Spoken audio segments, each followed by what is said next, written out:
So we're from Project for Participatory Society, and today we're going to outline participatory economics.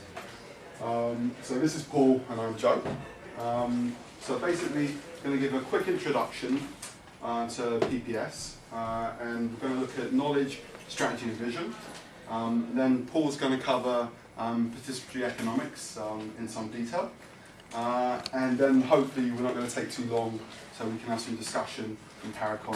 There's loads of interesting institutions and ideas there, so we want to get some debate and some tricky questions and that kind of stuff. Okay, so PPS was started up back in 2006.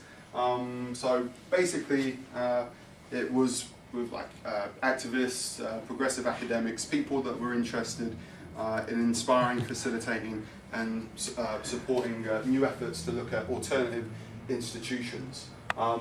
So then, like a year later, we set up in the UK project. So here is just a little mission statement on our website, which I'd suggest everyone goes have a look at. It's very good, and we'll have a new one very soon. But yeah, basically we realise that democracy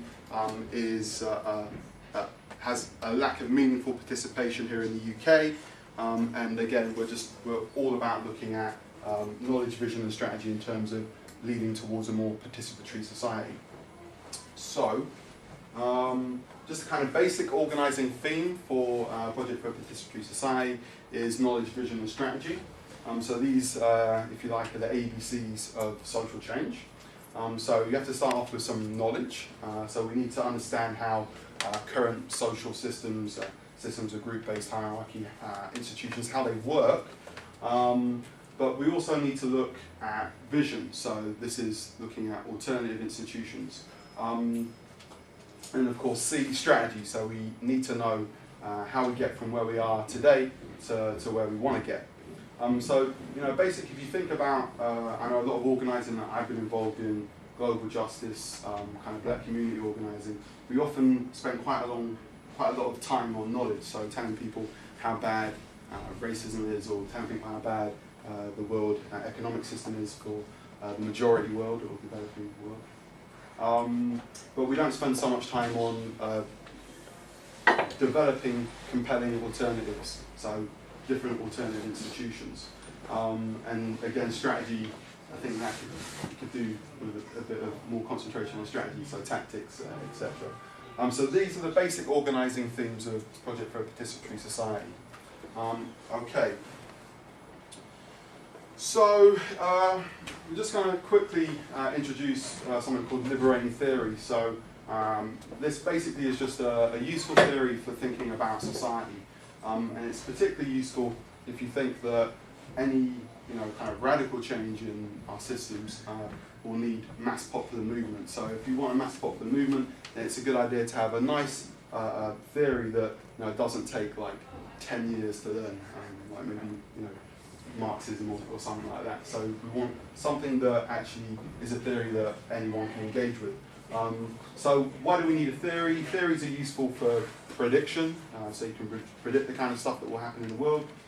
They're useful for explaining how things work, so how things relate to each other. And also to guide, so theories are useful to kind of guide our own actions. And so we're going to come with this idea of liberating theory. So this is a theory that's put forward by Michael Albert, Robin Hannell, loads of other people, including Noam Chomsky on the authorship as well. So yeah, basically it splits society up into 4 different social spheres.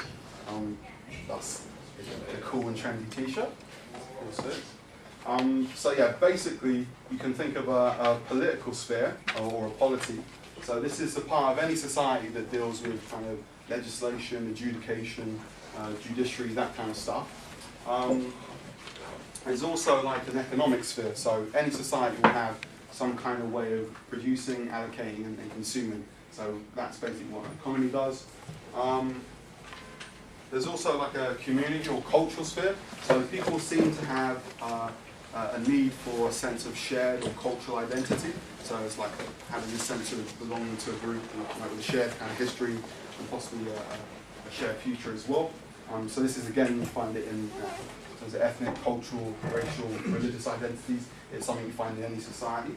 And then also kinship. So this is the kind of sphere of society that deals with gender relations, sexual relations, basically socialization of the young, that kind of stuff.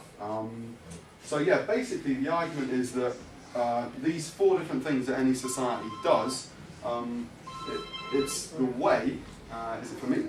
It's the way that these things are done that create the forms of group-based hierarchy and oppression that I guess most people here don't like.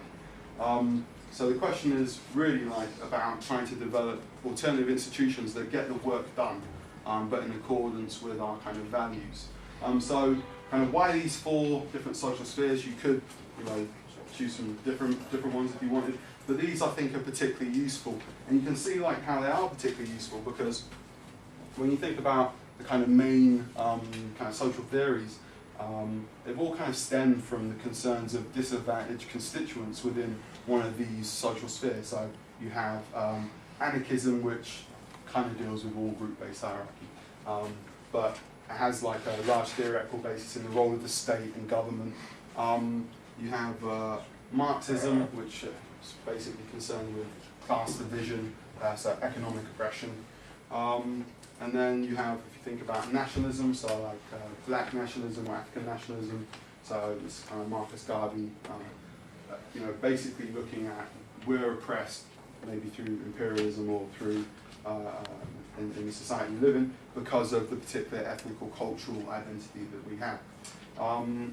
And then of course for kinship we have feminism, which is obviously concerned with patriarchy, sexism, and those kinds of forms of oppression. So we think these are 4 useful social spheres, and basically what liberating theory suggests is it's like a kind of notion called complementary holism, which is just like this kind of fancy word to say that systems of group-based hierarchy are kind of co-reproduced in other social spheres. So what that means is that no one social sphere, so no one particular group-based hierarchy, whether it's racism, feminism, economy, or policy, none is dominant. So there's not one. You don't just change one and everything else just works. So this kind of bit of a Marxist idea about base and superstructure. I don't know if people are familiar with that, but the whole idea of liberating theory is that, say for instance, if you had a radical feminist policies that, so you made childcare, more kind of participatory, more democratic, did everything to get rid of patriarchy and sexism in the kinship sphere, then you'll still find sexism in the economy. So the way that jobs are structured, say, for personal assistants and secretaries, these are amazingly gendered roles that continue to have kind of sexist kind of stereotypes.